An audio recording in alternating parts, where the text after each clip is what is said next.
നമസ്കാരം. ഫോർട്ടിക്ക ന്യൂസിലേക്ക് സ്വാഗതം. പൊരിവെയിലത്തും തങ്ങളുടെ അവകാശങ്ങൾക്കായി സമരം ചെയ്യുകയായിരുന്നു കേരളത്തിലെ ആശാവർക്കർമാർ. എന്നാൽ ആശാവർക്കർമാരെ ചേർത്ത് പിടിക്കുകയായിരുന്നു കോൺഗ്രസ്.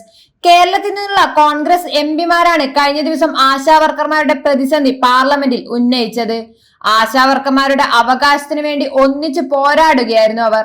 അങ്ങനെ കോൺഗ്രസിന്റെ ആ നീക്കം വൻ വിജയത്തിലേക്ക് എത്തിയിരിക്കുകയാണ്. ഒടുവിൽ ആശാവർക്കർമാരുടെ ശമ്പളം ഇപ്പോൾ വർദ്ധിപ്പിച്ചിരിക്കുകയാണ്. അതായത് ആശാവർക്കർമാരുടെ ശമ്പളം വർദ്ധിപ്പിക്കുമെന്ന് കേന്ദ്രമന്ത്രി JP നദ്ദ അറിയിച്ചിരിക്കുകയാണ്. ആശാവർക്കർമാരുടെ കഠിനാധ്വാനത്തെ കേന്ദ്രം അംഗീകരിക്കുന്നു എന്നും പണം വിനിയോഗിച്ചതിന്റെ ഒരു കണക്ക് പോലും കേരളം നൽകിയിട്ടില്ലെന്നും ആരോഗ്യ കുടുംബക്ഷേമ മന്ത്രി JP നദ്ദ പാർലമെന്റിൽ പറഞ്ഞിരിക്കുകയാണ്. അതേസമയം ഈ വിഷയത്തിൽ കേരള സർക്കാർ കേന്ദ്രത്തിനെതിരെ ആക്ഷേപം ഉന്നയിക്കുകയായിരുന്നു. ഇത് വ്യക്തമായി മനസ്സിലാക്കിയതോടെയാണ് കോൺഗ്രസ് കാര്യങ്ങൾ ഏറ്റെടുത്തത്. കേരളവും കേന്ദ്രവും പരസ്പരം പഴിചാരുന്നത് കണ്ട് ഇതൊരിക്കലും നടപടി ആകില്ലെന്ന് ഉറപ്പായതോടെയാണ് കോൺഗ്രസ് എംപിമാർ നേരിട്ട് ഈ വിഷയം പാർലമെന്റിൽ അവതരിപ്പിച്ചത്. എംപിമാരായ കൊടിക്കുന്നിൽ സുരേഷും ബെന്നി ബെഹനാനും ഈ വിഷയത്തിൽ അടിയന്തര പ്രമേയത്തിന് നോട്ടീസ് നൽകുകയായിരുന്നു. പിന്നീട് ഈ വിഷയം ചർച്ചയ്ക്കെടുത്തപ്പോൾ എംപിമാരായ ശശി തരൂരും KC വേണുഗോപാലും ഷാഫി പറമ്പിലും VK ശ്രീകണ്ഠനും സഭ ഇളക്കി മറിക്കുകയായിരുന്നു.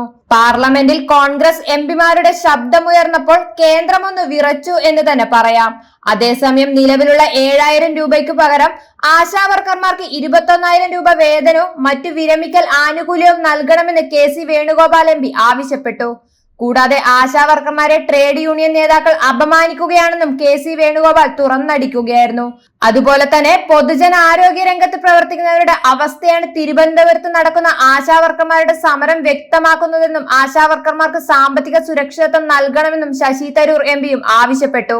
മാത്രമല്ല മലയാളത്തിൽ വിഷയം ഉന്നയിച്ച VK ശ്രീകണ്ഠൻ MP കേന്ദ്ര സംസ്ഥാന സർക്കാരുകളെ ഒരുപോലെ കുറ്റപ്പെടുത്തിക്കൊണ്ടായിരുന്നു ആശാവർക്കർമാർക്ക് വേണ്ടി ശബ്ദമുയർത്തിയത്.